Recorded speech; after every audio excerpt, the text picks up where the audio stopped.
Bonjour à tous et bienvenue pour la review de l'épisode 133, excusez-moi, de l'anime Soleil et Lune de Pokémon, qui est l'épisode 1076 dans sa généralité, nommé à combat audacieux Rapace contre Piqué. Je trouve quand même les noms originaux quand même beaucoup plus classe, parce que Godbear contre Bravebird, ça c'est la classe. Merci les traducteurs français pour cette traduction qui est malgré tout très sympa. Donc maintenant voici le synopsis de l'épisode. Alors que l'intense combat entre Sacha et Tilly se poursuit, Archiduc déchaîne enfin sa capacité. En outre, le troisième match des quarts de finale qui avait contre Chris commence. Cependant, ceux qui ont vu l'épisode de la semaine dernière savent que ça a été lancé en fin d'épisode. Sinon, on va faire un petit retour sur l'épisode numéro pas 132, 131, où on a le combat de Jesse contre James, Lily contre Gladio, où la Vostre nous apprend aussi quelques trucs intéressants et nous confirme aussi quelques choses aussi intéressantes. On a la confirmation que Jesse avait demandé à James de perdre, mais James lui se foutait de base complètement apparemment de la Ligue Pokémon. Ensuite, on a Miaous et les autres qui voulaient pas vraiment regarder le match parce qu'ils connaissaient déjà le résultat et ça gâchait tout. Au final, Jesse s'est fait battre. Quelle surprise. James a enfin pris le courage de lui tenir tête. Nous avons aussi ensuite Lily contre Gladio qui fut un combat aussi fort intéressant. Tout simplement parce que voilà, on a eu quelques difficultés. Gladio met quand même de la colère envers Sobonne de rejoindre sa mère et les autres filles pour les encourager dans ce match, car on sait ce qu'ils pensent de lui. Après tout le mal qu'il a fait, etc., on sait qu'il lui a pas pardonné. Cependant, il n'y a pas que ça d'intéressant. C'est une tête de fer qui permettra à notre ossature d'Alola de récupérer son os dans le ventre du ectoplasma d'Acerola qui a été capturé au final. Et cet ectoplasma a le niveau d'un Pokémon dominant. Et c'est là où on voit encore une fois que le niveau de la Team Rocket n'est pas celui que l'on veut nous faire croire. Il est vraiment très haut. À présent, nous allons enfin passer à la review de l'épisode lui-même, qui était magnifique. Je suis content d'avoir un épisode comme ça pour mon anniversaire. Quoique j'aurais aimé qu'il soit encore mieux, mais bon, on peut pas tout avoir non plus. L'épisode commence par un résumé de la semaine dernière, ainsi de suite. On a ensuite le choc des capacités Z qui ont foiré. Bah oui, les deux capacités Z se sont un peu ratées. Et vu que Sacha l'a lancé dans le vide et que le Brindibou, c'est son espèce de déguisement qui l'a protégé. Mais alors Dan retire le déguisement du terrain parce que malgré le fait que Brindibou veuille le mettre, il s'excuse, j'ai l'impression, par ailleurs pour ça, parce qu'il fait qu'appliquer les règles et il n'est pas sûr que ce soit autorisé. Cependant, il laisse le match se poursuivre. Et on a un combat aérien entre Brindibou et Archiduc. Brindibou essayant de voler plus haut que Archiduc. On a des attaques Balgren contre Danse-Plume, etc. Bon, je vais pas donner le nom des attaques parce que j'ai un doute. C'est surtout Balgren contre Lame-Feuille, etc. Ah, il est lancé de plume, donc comment ça s'appelle déjà? Bref, voilà. Dan apprécie ce combat qu'il trouve très beau. Meltan, qui nous regarde le combat d'un air passionné et qui espère que Brindibou va gagner. Cependant, le Pokégroupe regardant le match reste cependant très inquiet pour Sacha, vu que lui utilise un Brindibou contre un archiduc. Enfin bon, c'est le Brindibou de Sacha, c'est comme s'il était niveau 70 contre un archiduc niveau 60. Ou un truc dans le genre, parce que vu la suite du combat, bref. Archiduc prend l'avantage, piège de nouveau Brindibou avec Tisombre qui arrive à se libérer avec son attaque. Avec là sa pierre Stas. Il est éjecté contre l'arbre. Ensuite, il prend son envol. Mais qui n'arrive pas à dépasser Archiduc dans les airs. Il est rapidement en dépassé. Cependant, les Picasso, Bazoukan et Picléron l'encouragent, tout comme Meltan, Pikachu, Lougarok, etc. Même le Poké Group. Il finit par aller au-dessus de Archiduc et là, il fonce en utilisant Rapace et Tilly répond avec Piqué. Les deux attaques s'entrechoquent. Explosion phénoménale. Alors Brindibou tombe sur le ventre et Archiduc sur le chaos. On a la confrontation habituelle. Allez, relève-toi, etc. Cependant, c'est Archiduc qui se relève et Brindibou reste couché. Dan annonce alors la défaite de Sacha. Tilly est heureux d'avoir gagné. Sacha commence à déprimer, etc. Quand Euphorbe est déçu comme le reste du Poké Group est surpris en même temps. Quand soudain, le grand-père de Tilly apparaît et dit de mieux regarder le combat, qu'il y a une erreur de la part de Dan à cause de la sale habitude de Brindibou de faire dodo sans arrêt, de dormir sans arrêt. Bah oui, il fallait qu'il nous fasse le troll. Il retourne alors Brindibou qui dort en plein combat. Tilly qui fait zut, on va devoir reprendre le match. Mais c'est mieux ainsi. Dan s'excuse et sait pas trop quoi faire, mais décide de relancer le combat et autorise Sacha. Demande à Sacha par contre de réveiller Brindibou. Oui, cette scène est très importante pour la suite et j'y reviendrai dans la critique. On a ensuite le combat qui reprend. Brindibou se fait repiéger par Tisombre de Archiduc qui lance l'attaque piquée et c'est là où Sacha se met à faire comme s'il combattait avec son Pokémon comme on l'a déjà eu faire plusieurs fois par le passé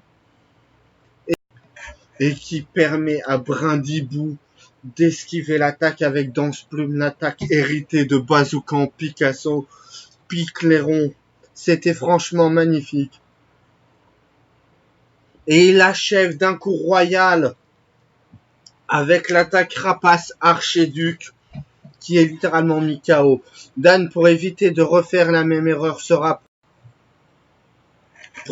et constate que Archiduc est bel et bien KO. Sacha et Tilly se serrent la main sous les yeux d'un Euphorbe ravi.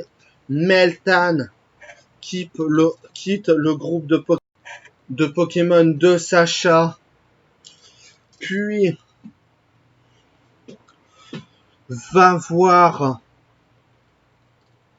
va sur le toit de l'école où son écrou tourne autour de son œil à une vitesse folle.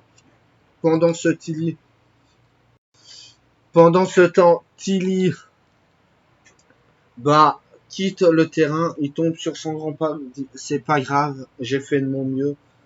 Mais il est triste et se met à pleurer sur sa défaite.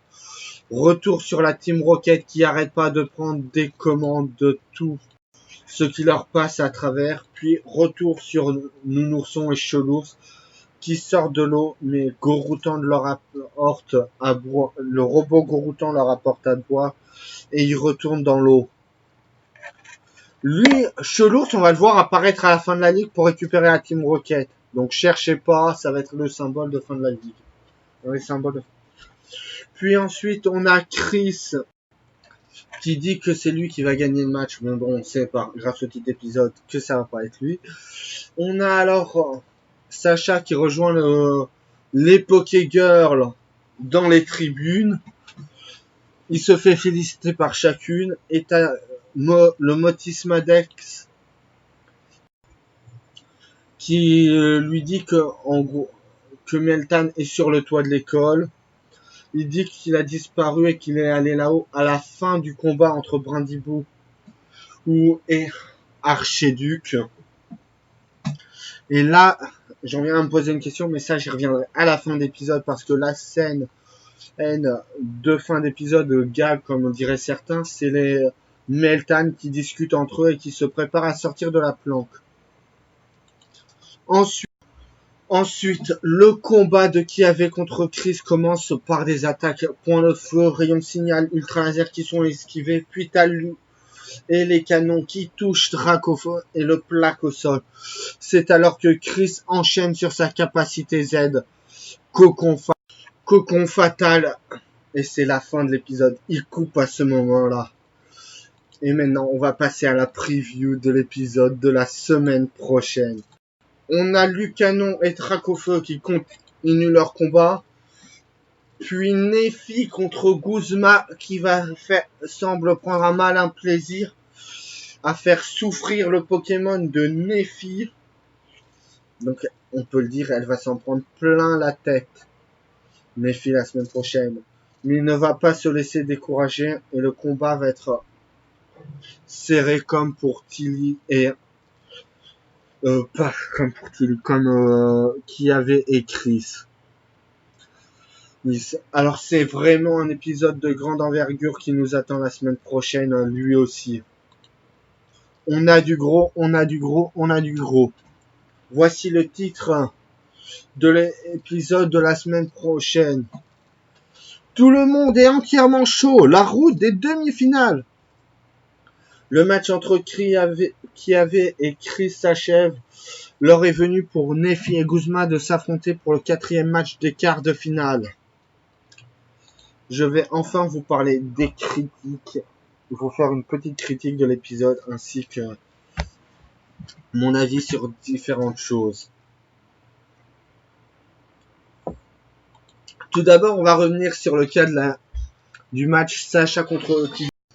Sacha contre Tilly qui fut un match quand même extraordinaire, même si on voit clairement un découpage en 3 parties. La première partie que l'on déclarera match nul avec Capacité Z contre Capacité Z. Le second match par la victoire de Tilly, mais qui fut au final un troll monumental en clin d'œil directement à la Ligue Orange. Non, pas la Ligue Orange, à la Ligue Kanto, parce que rappelez-vous, le Dracofeu de Sacha avait refusé d'obéir à Sacha et s'était littéralement endormi sur le terrain de combat. Au match extrême, Dracofeu, par l'erreur d'arbitrage où l'arbitre avait donné Dracofeu KO, mais le extrême avait dit regarde mieux, le Dracofeu n'est pas KO, le combat n'est pas fini. Et puis ça me refait penser à la Ligue Pokémon de Kalos où Sacha avait perdu sur la décision des scénaristes. Là, les scénaristes ont littéralement répondu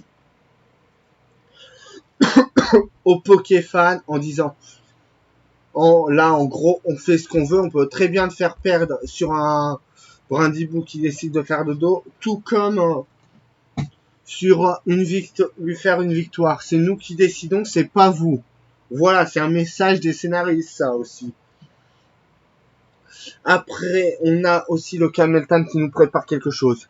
Je suis en train de me demander, au vu des titres d'épisodes, si c'est pas lui qui, au final, qui va, son évolution qui va affronter Guzma plutôt que Flamiaou. Après, on va voir comment ça ça va avancer parce que ça peut être une allusion à la fin de la Ligue Pokémon. Parce que l'esprit combatif de Meltan se réveille de plus en plus. Le combat Chris contre Kiev, on a enfin un combat entre deux membres du Poké Group qui commence directement en mode sérieux,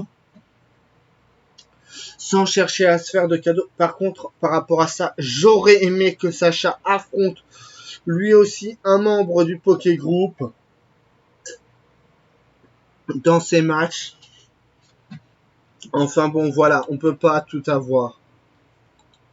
Alors je vais maintenant passer au titre des épisodes du mois d'août, enfin qui ont été révélés. Voir celui du premier titre d'épisode du mois de septembre s'il est connu, mais à l'heure actuelle, il n'est pas encore connu. Alors aujourd'hui, cette ligue décidément nous réserve plein de surprises, mais a quand même quelques défauts. Je vous ferai une critique générale de la ligue Pokémon d'Alola en fin d'arc, vraiment quand ce sera fini.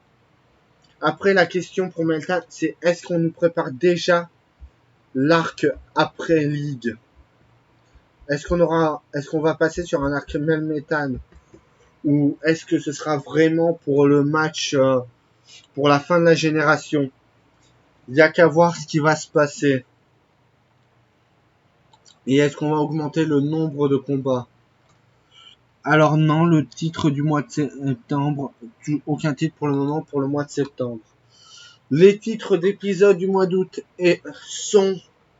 Alors on a eu celui de aujourd'hui qui a été un combat audacieux, Rapace contre Piqué. Et là on comprend mieux le jeu de mots sur audacieux en voyant l'épisode. Donc les traductions approximatives que je vous avais données sur la page Facebook ou alors à la semaine dernière, les dernières fois, voilà. Donc c'est bon. L'épisode de la semaine prochaine, c'est tout le monde est entièrement chaud. La route des demi-finales est vraiment un titre qui montre que ça va être les fins des quarts de finale. Donc voilà. Pas vraiment de surprise. Ensuite, le 135, c'est les demi-finales qu'il y avait contre Gladio. Alors ce match là, est-ce qu'ils vont nous le faire en 5 minutes ou en 10 minutes? Parce qu'on nous a montré qu'ils pouvaient faire durer le combat en 1 contre 1 pendant un bon moment. Le 136 et les Flammes suisses, il n'y a plus qu'un rival. Le dernier match des demi-finales est Sacha contre Guzma, celui qui veut détruire la Ligue Pokémon. Et c'est là où on a aussi quelque chose d'intéressant, de fantastique qui peut se produire. Est-ce que ça va être Sarmouraï contre Flamiaou? Est-ce que ça va être Sarmouraï contre Pikachu? Parce que, ou est-ce que ça va être un 3 versus 3, un 6 versus 6, etc. Mais ça a plus l'air d'être un 1 versus 1 pour la demi-finale aussi. Et c'est là où ça va être un combat intéressant. Parce que Lamiaou est littéralement le Pokémon de Sacha qui représente le mieux l'arc Soleil et Lune. De par son lien avec Féline Ferno pour Royal Mask et le professeur Osforb, le flashback qu'on a eu. On l'a aussi eu le lien de la famille avec Mastouf, qui lui a littéralement légué l'attaque déflagration en héritage, alors qu'il est mort. Donc Mastouf, en gros Flamiaou, le gros Pokémon de Sacha de cette génération, c'est pas le loup-garou crépusculaire comme on le pensait, mais Flamiaou. Alors après les demi-finales, si c'est du 1 contre 1, on a plusieurs possibilités. Parce que Sacha, on a encore 3 Pokémon encore à mettre en valeur. Pikachu, Flamiaou, enfin Matoufeu et loup-garou crépusculaire. sachant aussi il y en a un quatrième, un potentiel quatrième, qui serait Melmetal, surtout au vu des derniers événements. Mais la question c'est, est-ce que c'est pour l'arc après Ligue Pokémon, ou est-ce que ça va être pendant la Ligue? Est-ce qu'il va apparaître pour affronter Guzma lors de la Ligue Alola, ou est-ce qu'il va apparaître après? C'est vraiment un suspense qui va être fantastique. Mais je sens qu'on aura Amatufo. Je sens qu'on va se diriger vers Sacha qui gagne la Ligue. Cependant, c'est encore à prendre avec des pincettes car rien n'est encore fait. Parce que même si que Sacha perd ou gagne la Ligue, il pourrait quand même affronter Royal Mask en 6 contre 6 ou le professeur Euphor. Pourquoi allez-vous me dire? Parce que, s'il gagne, bon, il gagne le droit de l'affronter, mais s'il perd, il a rendu tellement de services à tout le monde, etc., que Gladio est capable de lui offrir le match vu qu'il a quand même pas mal sauvé Alola à plusieurs reprises, capable de lui offrir le match contre Royal Mask, etc. Donc rien n'est impossible, il y a quand même cette espèce de dette envers Sacha qui fait qu'il pourrait quand même affronter Royal Mask. Ou sinon, Royal Mask, comprenant que Sacha est le gamin du passé, enfin on se demande, parce que le gars quand il était gamin qu'il avait rencontré, décide de l'affronter dans un match à 6 versus 6 avant de partir. Il y a encore plein de choses. J'imagine. Ça va être fantastique. Je suis quand même hyper heureux. Merci à tous d'avoir regardé cette vidéo review.